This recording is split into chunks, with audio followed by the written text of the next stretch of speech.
One of the first things that King Henry did in 1155 was to agree with the Pope that Ireland should be brought under the control of the English. But his attentions would be taken up for well over a decade with other ecclesiastical and secular matters before he could turn his attentions to the continuing irritations of the old Celtic Church.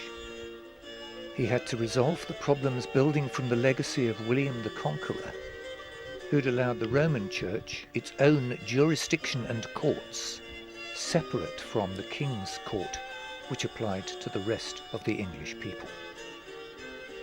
Henry II began his reign with a lot on his plate.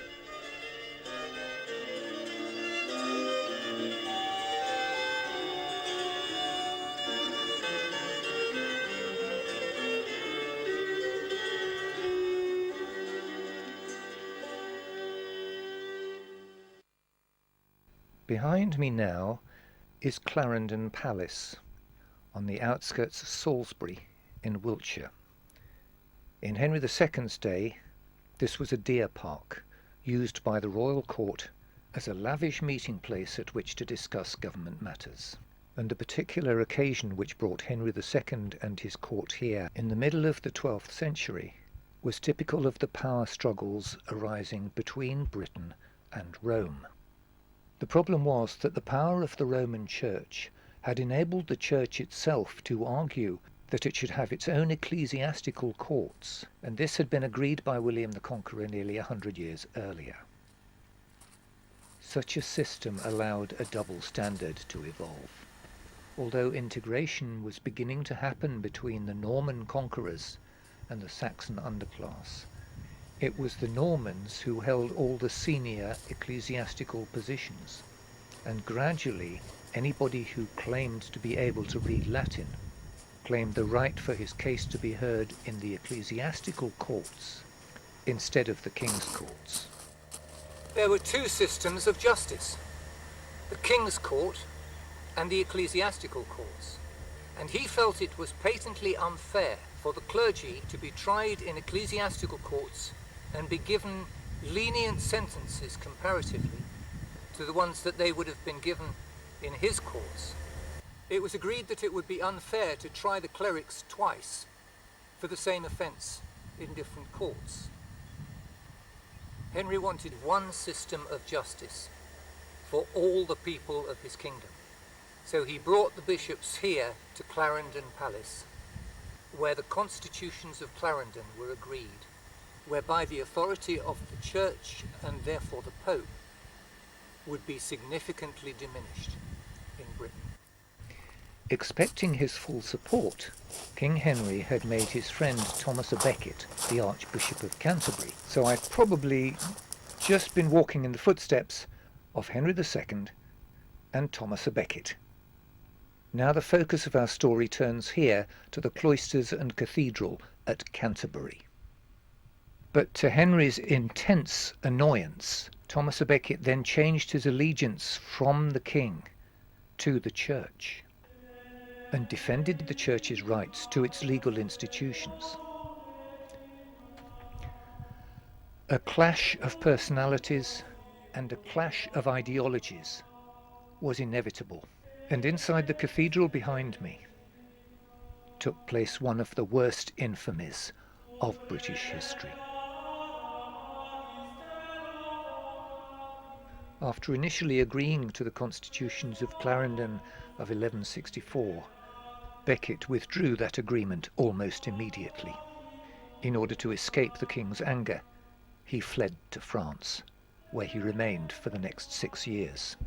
While Thomas was in France and fearing excommunication himself, Henry then had his oldest son crowned in defiance of the privilege of Canterbury by the Archbishop of York, and then offered an amnesty to Thomas, who returned in triumph to Canterbury 6 years later in 1170. Rather than express any gratitude, Thomas immediately excommunicated all the bishops who had participated in the coronation. Henry's quick temper took over. "Will no one rid me of this turbulent priest?" he's reported to have exclaimed. Whereupon 4 knights set out from France, believing they were doing Henry's bidding, bound for Canterbury Cathedral.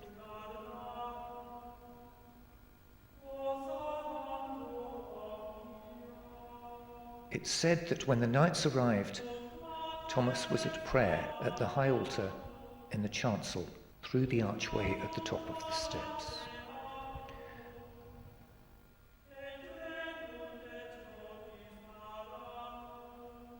And there, behind me, is that high altar.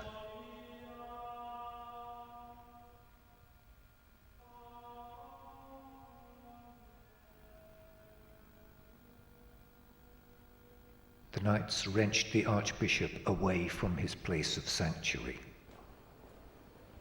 Thomas came down these steps, pursued by the knights.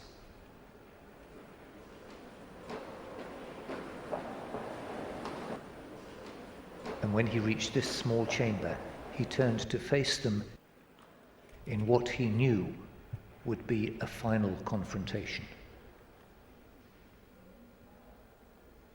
And it was here, on this spot, in 1170, that Thomas à Becket was murdered by the four knights, who thought they were doing Henry II's bidding to rid him of this turbulent priest.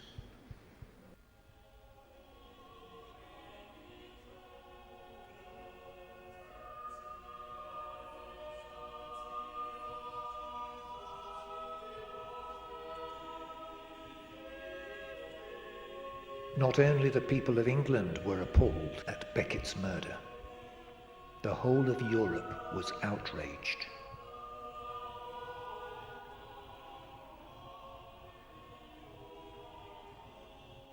Although it's widely believed that he didn't mean the knights to take that drastic action, nevertheless the king was held responsible, and Henry II was made to do penance by being flogged by the monks of Canterbury Cathedral. Memorials of various sorts were set up all over Europe, as well as in England, like this one, a stained glass window in Chester Cathedral, and similar memorials in Sens and Chartres cathedrals in France. Henry's priority now was to rebuild a relationship with the Vatican. And firmly off the agenda was any kind of adjustment to the ecclesiastical courts of England.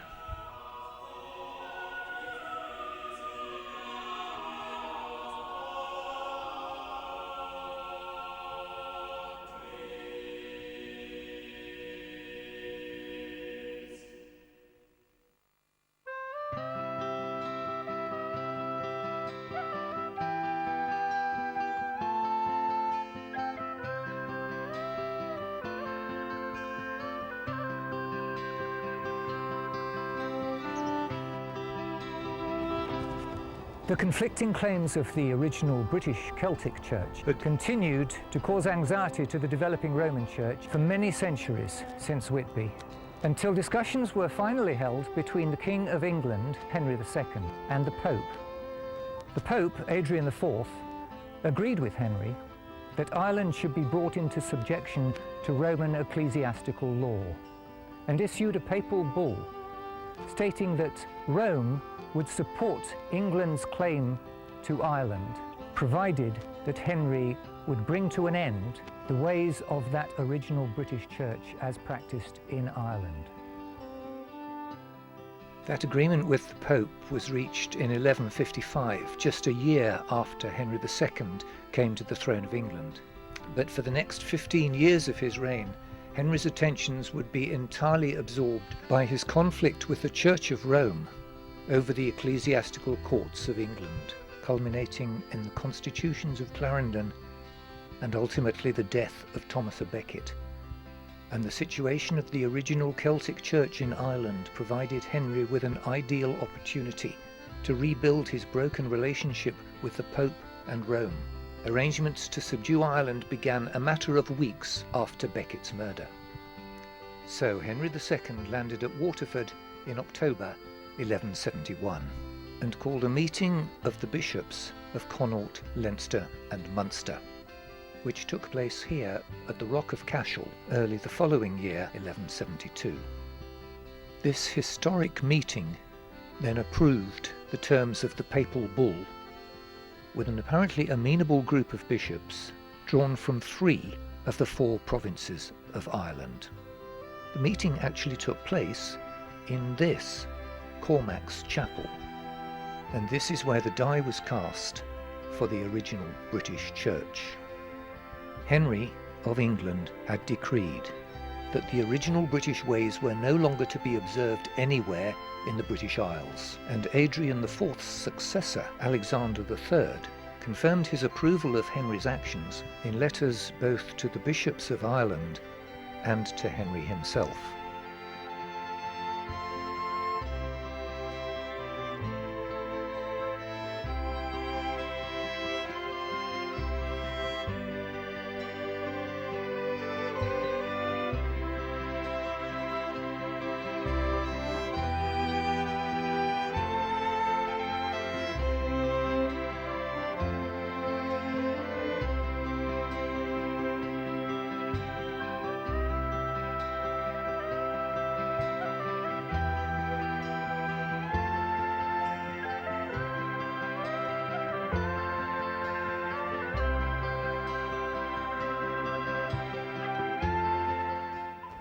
It's interesting to note that there is no record of any participation of a representative from Ulster. Whether that's because no one was invited or because Ulster declined to attend, knowing what the meeting was about is a matter for debate. But historically, the divide between the 3 provinces of Connaught, Leinster and Munster and Ulster in the northeast, on grounds of religious differences from Rome, dates from this point. So now the only relic left of the original Celtic Christianity in Britain was the wattle and daub church at Glastonbury, which had been standing for over 1100 years. The church about which William of Malmsbury wrote in about 1130, 40 years before all of this took place. The church of which I speak, commonly called by the English Alderkirke, that is, Old Church, on account of its antiquity, was at first made of wattle, and from its very beginning it possessed a mysterious aura of sanctity, and although rough was the fabric that inspired such awe, the whole country felt the breath. Hence the floods of common folk streaming in by every road, the gathering of rich men their grandeur laid aside, the frequent visits of the saintly and the learned, all were attracted by the holiness of the place. Persons obliged to undergo ordeal by fire or water who made their supplications here have been, with one sole exception in living memory, triumphantly vindicated. This church, then, is the oldest of all that I know in England. William goes on to explain how, after Augustine arrived in 597, Paulinus, the Archbishop of Canterbury, dressed the church with a covering of wooden planking, thereby contriving greatly to enhance its beauty. And how a few hundred years later, King Edgar, on the advice of Dunstan, Archbishop of Canterbury, granted the Glastonbury church significant privileges and freed it of all fiscal burdens. Glastonbury had developed over more than 1,000 years of its existence an international reputation.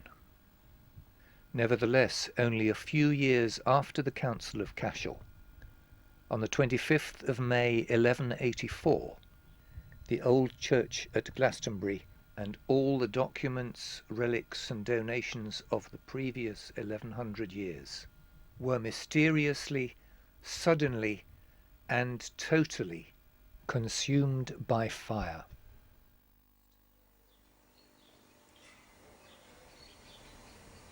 So, as far as Henry II and the Pope in Rome were concerned, the Council of Cashel and the fire at Glastonbury brought to an end the last vestiges of the original Celtic Church in Britain. The work done at Glastonbury, Iona, Lindisfarne, done in Ireland, the contributions of Constantine, of Patrick of Columba, of the Saxon kings, and above all of Alfred the Great, to build the foundation of the British way of life from the Christian principles that had been taught for those 1,000 years, was now a thing of the past. Charlemagne's model for Europe had triumphed, and from now on, the British Church and the British people would be subject to Roman law. Except that they wouldn't, because literally hundreds, thousands of churches had been built, modelled on Glastonbury. And these churches had been made of stone and were ready to last a lot longer. The Christian principles which had been taught for the previous 1,000 years had been so absorbed into British culture that the British people themselves weren't going to allow them to disappear.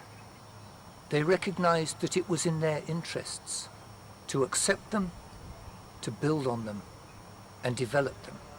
And we shall now see how the British system of government expanded from those first principles that Alfred the Great collected together and formed into a constitution. A system of government which allowed every individual who wished to have his voice heard and his opinion counted. A system which eventually would be exported to much of the rest of the world.